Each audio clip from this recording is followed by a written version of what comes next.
here at the Montrose Point Bird Sanctuary on Chicago's lakefront. This is otherwise known as the Magic Hedge, and there's some interesting stories behind that I want to share with you today. I grew up in this area, and Montrose Point is one of the most mysterious and supernatural places on Chicago's north side.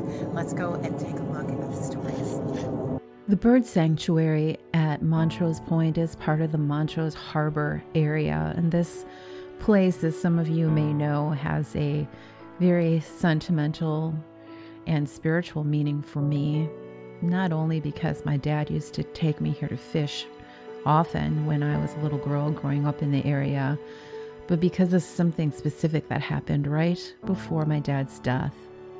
In the summer of 1986, my dad's twin brother, Andrew, they were both 72 at the time, Uncle Andy fell out of a fourth floor window and died on the way to Northwestern Hospital after this just tragic accident. He had been fixing a window and fell out. I wasn't aware at that time that there's a piece of folklore that says that identical twins die 6 months apart, but sure enough, just after Thanksgiving later that year, almost 6 months later, my mom and dad were watching television in the living room of our house on Bell Avenue. My brother and I were in college at the time in the western suburbs. And from out of nowhere, my dad turned to mom and said, "My brother's at the door." My mom just looked at him and calmly said, "Andrew is dead." My dad didn't respond at first, but crossed his arms and just continued watching TV kind of indignantly. And a minute later, he said it again. "Lori, I'm telling you, my brother's at the door." My mom was very patient. She got up and crossed to the foyer. She opened the front door, checked the porch and the stairs, and went back to the couch. She said to my dad, "You must be hearing things. Maybe there was a branch against the glass or the air in the storm windows." He said, "Lori, I'm telling you, Andrew's at the door and he's come for me." Well, this incident passed, but a day later, my dad took me for a ride on Lakeshore Drive, and we stopped at Montrose Point, where we used to fish. And we sat on the rocks that early December afternoon, and the sun was really bright. And just before we got up to leave, my dad turned to me and said, "I want you to know that I'm going to die, and it's okay. Don't you worry about a thing, Annie." Now, a lot of you probably don't know this, but Anne is my given name. I was supposed to be named Ursula, but when I was born, my dad, who was very opposed to ethnic things, being a Polish immigrant and, of that older generation, he didn't want me to have such an ethnic Polish name. So he pleaded with my mom to name me Anne as my first name and Ursula as my middle name instead, which they did. But it was with the caveat that my mom gave him that later on, if I wanted to use the name Ursula, I could, and he agreed. And so when I was about 11 years old, I think I started using my middle name for a variety of different reasons. But it had been a long time. I was 19 years old now, so I had been using the name Ursula for 8 years. So my dad always called me Ursula, even though, by that time, but at the time I was 11, he didn't care. But he hadn't called me Annie since I was 11 years old. And here it was again. So, I called him a fool and told him to stop it. He was 72 years old, yeah, but he was in nearly perfect health and without any reason to suspect that he was going to die. And so we went home. He didn't say anything else about it. The next day, he stumbled in the kitchen and fell against one of the tall, old iron radiators that we had in the house. And he thought he bruised his ribs. He decided to stay in bed for a day or two and recover. Well, 2 days later, my mom came home from work. She was a school teacher, about 3:30 in the afternoon, and the chain was on the door. And my dad had gone upstairs to lie down because his ribs hurt him. And she was ringing the bell and calling out to him, and he came down the staircase, she said, as white as a sheet. And he got to the front hallway, and he was reaching to open the door, and he just passed out. And she went next door and called the police and the fire department to come and get my dad. And he actually died in the hallway that day, and they revived him and took him to Martha Washington Hospital. And he lived for a few more days, but they discovered that he had broken 2 of his ribs and one had punctured his lung. And less than a week after the knock on the window And a couple days after he told me it was going to happen, my dad had passed away.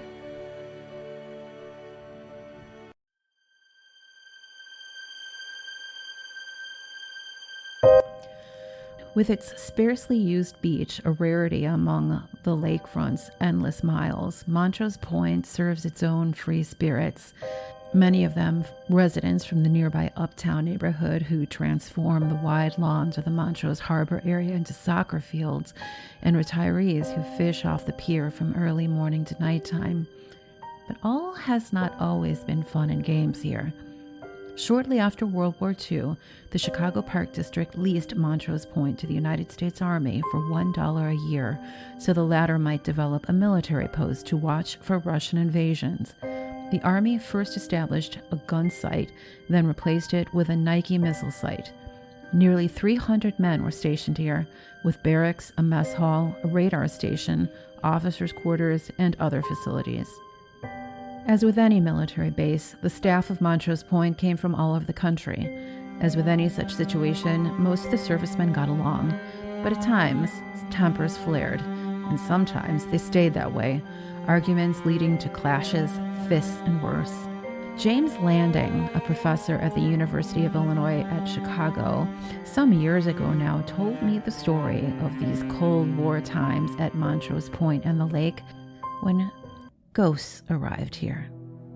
According to eyewitness accounts, of which there are only a few left, one Halloween evening, two soldiers got into a heated argument.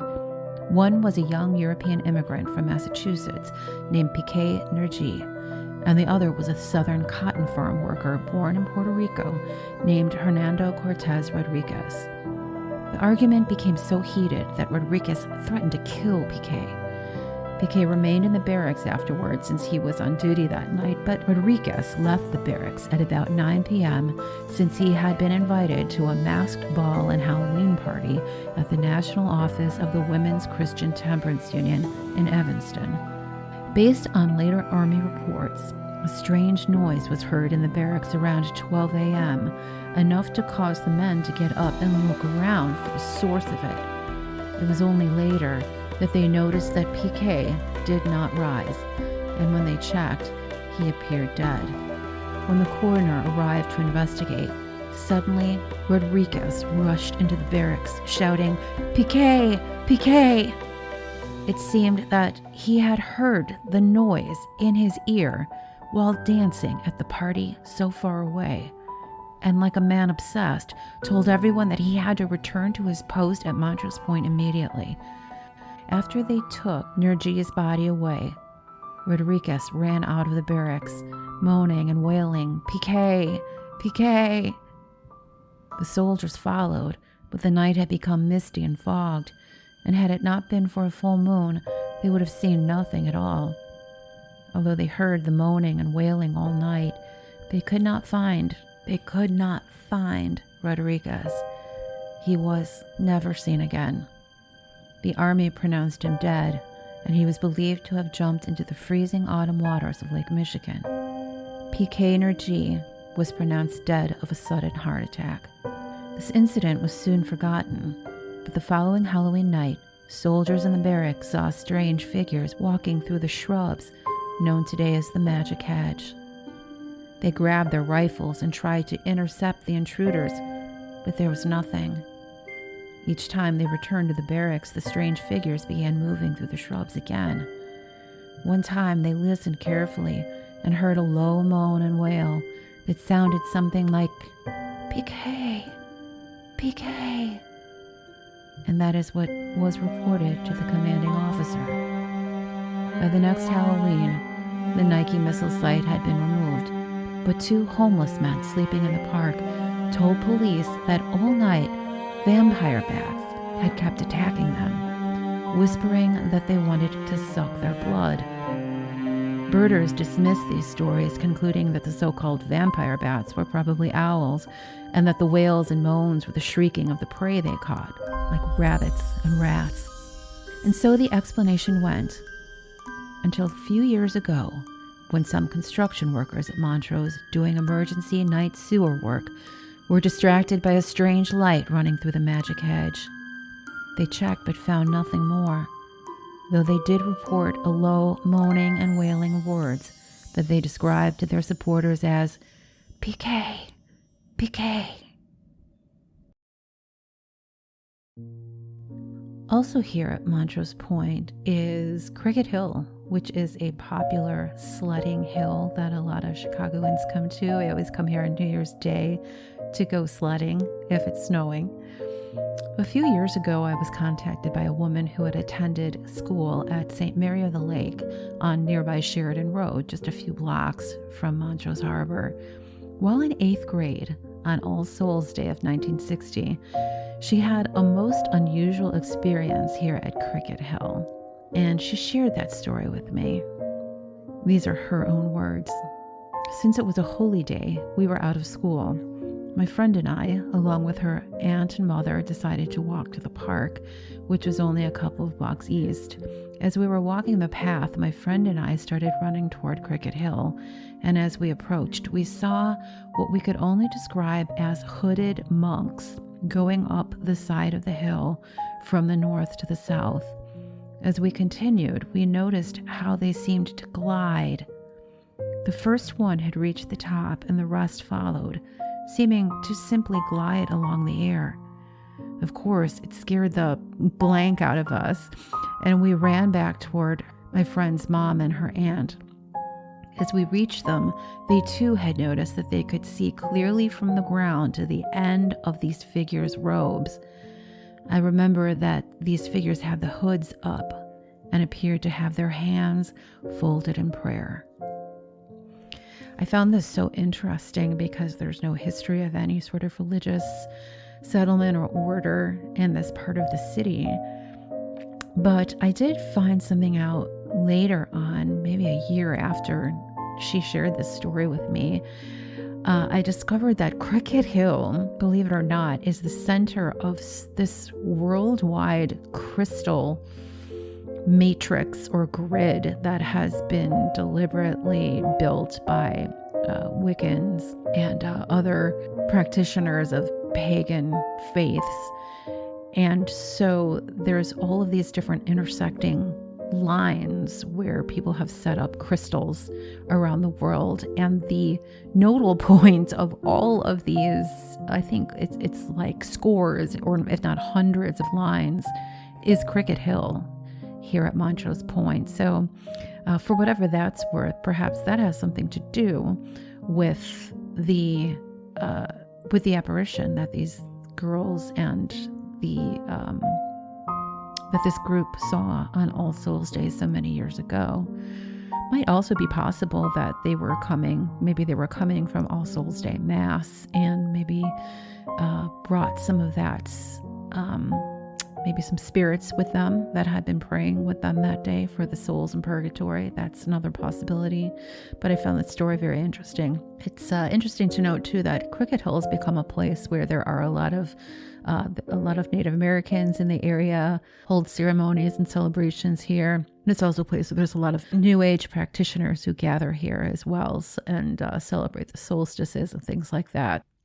So this is definitely another location where many people have felt a spiritual sense and have experienced some interesting paranormal or supernatural phenomena.